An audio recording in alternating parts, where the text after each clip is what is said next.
Hey everybody, I'm here with Roger Edwards of Roger Edwards Marketing, and we are in London, and you will probably hear the bells of Westminster Cathedral pealing in the background for most of this interview. It's Remembrance Day, so it's a holiday, so that's why they're ringing the bells. But I wanted to invite Roger on the show because I've known him for a number of years, and he's always been very inspirational to me. He's got an amazing energy on stage, number one. That's why one of the things I'm most impressed about. And he also runs a thriving marketing agency. We're similar in the fact that we spent 20 plus years, let's be charitable, in big corporate. Yep. And now he is off on his own. He's building his own agency and doing his own thing and building his own brand. So I thought it would be great to talk to him about that, and also what he's seeing on the horizon for branding and marketing from a personal and a small to medium-sized business level. Mm-hmm. So welcome, Roger. Thank you, Phil, for having me. What a great place to have a chat. Absolutely. As you say, Westminster Abbey in the background, Remembrance Sunday, perfect backdrop. Backdrop. So tell us a little bit about your agency. Yeah, well, maybe if I give you a little bit of history first of all. You've already mentioned what I call big corporate, and I worked for big corporate in the United Kingdom for about 25 years. I suppose I would describe myself as a career marketing person. So a long time ago, in the mists of ancient past, I did a marketing degree. I started working for a financial services company as a marketing assistant. I think that's about the lowest rung on the ladder. Yeah. And over the years, I worked my way up, marketing manager, marketing director. And I guess that towards the end of the 2000s, as we got towards 2008, 2009, and we started to see things like Twitter emerging, Facebook became more popular, and we were starting to be able to use our phones and cameras to create video, whereas before, all of that sort of broadcast technology would have cost a fortune, right? Wouldn't it? Absolute fortune. If you wanted to do a corporate video in 2005, you would have had to have hired the equivalent of a BBC outside broadcast studio to come in and do everything for you. But as we got towards the end of the 2000s, we were getting access to this stuff that we could start to use ourselves. And I got really into content, Phil, right, and producing from blogs to videos and that sort of thing. But the corporates that I was working for, UK financial services, extremely heavily regulated industries, right, and the resistance to using this stuff was just unbelievable. There was an excuse for everything. We can't do Twitter because, we can't do video because, we can't do blogs because, we can't do live video because, and it wears you down. It does. It totally does wear you down. And I guess that circumstances came about that after 25 years, I decided that I could leave big corporate and actually go and start working with people who genuinely wanted to use this stuff, and hadn't got those. We can't do Twitter because, I want to do Twitter because I want to sell more business. I want to use video because I want to project my brand and my personality. I want to do vlogging because I want to get more customers onto my email list. So I wanted to work with the people who were getting where digital marketing was going. Or nimble enough, I think, and daring enough to be able to do that. Absolutely. That actually brings up a topic I'd love to touch on with you, which is, 20 years ago, there was TV, radio, outdoor, there were like three. And now it's exploded to such an extent that, well, two things. One, corporations used to be able to do 2-3 campaigns a year, one for each of those three mediums. And now they have to do 3,000 or 30,000 if you get into social constant posting.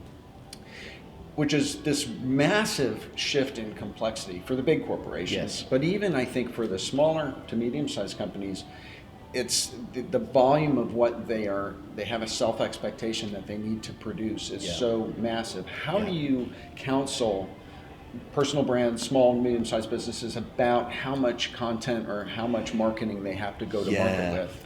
I think, as I've already said, that we've got access now to video cameras, social media, all of these great broadcasting tools. And that's great, and it's fabulous, and it brings marketing into the budgets of everybody, whereas 10, 15 years ago, you had to be a big corporate in order to be able to afford this Right. stuff. Now we can have access to it for a fraction of the cost, but there is a bit of a problem, I think, and that's because we've now got all of this communications technology. The discipline of marketing, I think, is in danger of just becoming about that communication.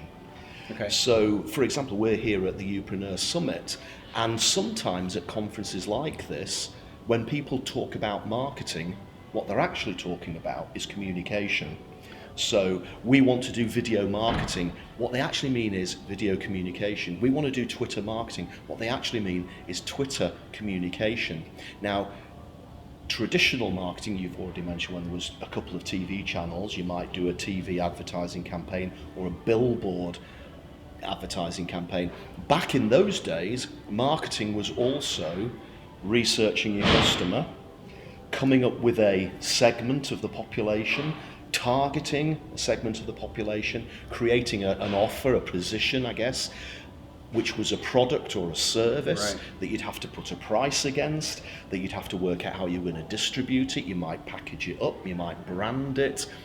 And once you've done all of that, then you would communicate it. But I think that one of the downsides of where we are now is that some of us have sort of forgotten about all of that other stuff. Because I want to get my hands on the video, I want to get my hands on Twitter, I want to get my hands on the communication. So my counsel to the people that I work with is, yes, let's use all of this, and whether you do 5 campaigns a year or a daily campaign or whatever it is, please don't turn Twitter on, please don't turn your video camera on until you've done all that other stuff. Right. You've still got to work out who your target customer is, what your offer to that target customer is, and the pricing and all of that sort of thing before you even start to think about the communication. And perhaps one of the problems we face today is that, and these tools are exciting, aren't they? So sometimes we say, I want to dive in and start communicating, but I haven't actually got anything What am I to going to say? communicate. Yeah. And that's when it doesn't work, because Right. you haven't done, I guess, the strategy. Now, I know that the S word puts a lot of people off, because strategy to a lot of people means SWOT analysis, pest analysis, Boston grids, Ansof's matrices, Maslow's hierarchy of needs, and all of that sort of thing. But actually, strategy is just 2 things. It's having an offer, that's your product or service, and it's having a set of goals, and those goals could be, well, market share, profit, number of people on your list, number of customers, cash flow, whatever it is. But if you haven't got an offer and you haven't got goals, then your communications aren't really going to work. We just heard a speaker who actually had a great quote around that, and she said, in order to cut through, there's noise, and people want less noise and more intention. And I think what we're talking about is making noise, or at least, being visible. There's being visible, so, I'm showing up in your feed. Yeah. I always say, out of feed, out of mind. And so people want to show up in the feed so they get the brand recognition. Yeah. But then they forget about the part about, like, what am I actually representing? Who am I talking to? What am I selling? What am I... The other big thing, which I see on websites all the time, is like, what do you want people to do? Yes. Do you want them to go to your site? You want them to click an opt-in? Yeah. Do you want them to, buy a course? Yeah. And you have to be really intentional, cutting through the noise to get to the intention to do that. So how have you used content to develop your own business? Yeah, I think we've talked about having an offer and having goals. As a personal brand, I guess, as I left big corporate, became Roger Edwards Marketing, I had to create an offer. What is my offer as an individual? So my offer as an individual is I can help businesses create simple marketing strategies. So we can achieve all of that stuff that you might have to in the past, SWOT analysis and all of that sort of thing, but we can do it simply. So I did put a lot of time in coming up with the offer that I have. And the goals that I had would be to build upon the profile I had when I was in big corporate, because I was well known in the United Kingdom. Right. So how can I keep my profile out there using blogging, social media, video? And what I did immediately when I left big corporate was launched a podcast. Now, the podcast, the main aim of that was to remind people that Roger Edwards might not work for big corporate anymore, but he's still around and he still wants to help. Right. And that was the whole point of the podcast originally. Yeah. It sort of grew legs. I remember somebody said to me, "You've got to do more than 7 episodes. Most podcasts only last for 7." So I've done 224 now. Wow. But the reality was I didn't get any actual business as an individual until episode 33. Okay. So I'd done 33 episodes, and I think it was somebody asked me to write in a 500-word article. I think I got paid £250, $300 maybe. And it wasn't until episode 89 before I got a really meaty piece of consultancy, which was a nice big earner. Right. So again, you've got to put yourself out there. You've got to use the tools that are available to promote your offer and to fulfill your goals. But also, and I think again this was said at the conference over the last few days, you're in it for the long game. Yeah. You've got to, 7 episodes of a podcast ain't going to cut it. I've done 224. If you're going to start doing video, your video on YouTube, you didn't get to hundreds of thousands of subscribers by doing 3 videos. No. You were there week in, week out, showing up, delivering value. 2 years before I one of them went viral. Yeah. And I mean, I had a similar experience. I probably had done 50 videos before I got really started to show up in search, for one thing, because then the algorithm will catch on to you. Yeah. But also, that first piece of referral business where you ask, where did you hear about me? Yeah. And they say, oh, I saw a video on YouTube. That's it. And one of the beautiful things about that, in doing content like that, is that when people finally do come to you and are interested in hiring you as a consultant or to write or whatever that is, they already feel like they know you. Yes. And they feel like they can trust you. Yes. So even though content is a huge investment and a long game in terms of the amount of sweat equity that you have to put into it in order to get anything out of it, that by the time you do that, you have such a library of evergreen content that it will continually work for you. Yeah. But when people do come to you, they feel like they already know you and they already want to do business with you. Yeah. So it cuts off that first, I always say it always cuts off that first 45-minute conversation where you've got to introduce yourself, prove yourself, roll through your curriculum vitae, and that's the beautiful thing about it. Yeah, I mean, a great lesson I had, it was a similar conference like this. I did podcasting first, and I sort of started to do more video later, because I always have this hang up about, I've just got a great big round bald head, and I'm not particularly photogenic. Your energy on video is so dynamic. I've always aspired to your level. But I sort of, it held me back, let's be honest. Really? It held me back.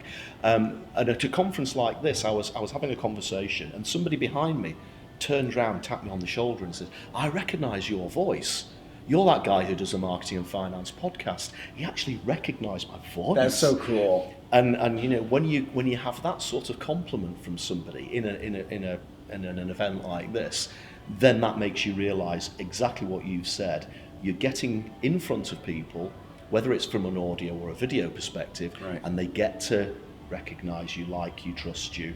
And as you say, once you in that space, then the possibility of them doing business with you is so much more likely. Yeah, because whether you are intentional about that or not, just your constant offering them value, it builds up a level of respect and trust. And I call it it's kind of subliminal reciprocity, meaning that you're building up this level of subliminal want to give it back to you in their head that they may not even realize. If you give them so much value that when they finally do come in contact with you, they want to share back with you in some way. And whether that's in giving you business or an insight or whatever that is, I think that's a really interesting part of it. So you are really deep into the digital marketing world and doing that for yourself and for your clients. Do you see any trends out there in personal branding or in marketing that you think creative professionals or entrepreneurs should kind of pay attention to these days? Yeah, I think it probably comes back to some of the things we've already said. I think you've got to know what your offer is. You know, I'm a personal brand entrepreneur. Well, what does that really mean? What do you stand for? What problems do you solve? So if you know, coming up with your offer is usually just answering 3 questions. Who's your customer? And try to be really specific about who those customers is. For goodness sake, don't say my customers are millennials. You know, you can't target a third of the world's population. Don't even say my targets are people in the UK. Don't even say I target people aged 30 to 50 in the UK. You know, you've got to be really specific. Yeah. I look after small businesses with less than 50 employees who work in a particular sector and have this problem. Be really specific. And then what is their problem? What is their issue that they face? Is it putting together a marketing strategy? Do they find that complicated? Can I make it simpler for them? That's my offer.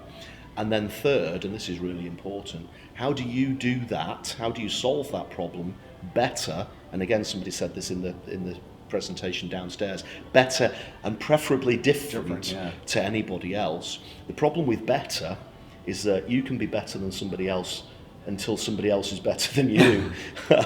Whereas if you're different, it's probably likely that it will be longer for somebody to be better than you because they actually have to copy what you've done in the first place. Whereas if you are just slightly better, if you produce 6 widgets instead of 5 widgets, then along comes somebody tomorrow with 7 widgets and they're better than you.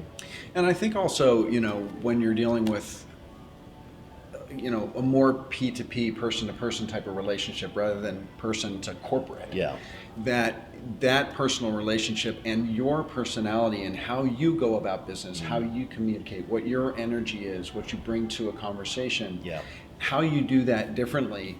You know, some people, it's like consuming content. Some people like to listen to content. Some people like to watch it. Some people like to read it. Same thing with working with a branding partner or a design partner, is that people may want to work with someone of Roger's energy. Someone may people want to work with someone who's, you know, more quiet and a little, I don't know, quiet. And so, you know, embracing your own personality and developing your own, you know, personal brand to an extent in finding what your differentiation is can help your clients make the choice, you know, between you and someone else. I think you're right, and again, we live in this digital world now, and there's a lot of talk about artificial intelligence and all of this sort of thing, and robots taking people's jobs, and artificial people. I have a suspicion that the majority of human beings still like talking to other human beings. And the fabulous thing about the world that we live in now is that we've now got cost-effective methods of projecting our own personalities out there to talk to like-minded people, more than we've ever had in the history of the world. And if you are prepared to put yourself out there and show your personality, whether you scream and shout and wave your arms about or whether you're a bit quiet, I can do quiet as well. There are going to be people out there who will want to do business with you, and it's you putting yourself out there, your personality, your face, your voice, whatever it might be, your expertise, and how you can help somebody solve the problem that they face. That will be the way that you grow your personal brand. And the one thing I wanted to call out to the audience also is that what you said about the problem that you solve, defining the problem you're solving, telling people how you solve it and how you do it different and better, you do that really well on your website. And that's something that in auditing entrepreneurs' websites and companies' websites, I'm always telling them, which is that you have to communicate in a problem solution way.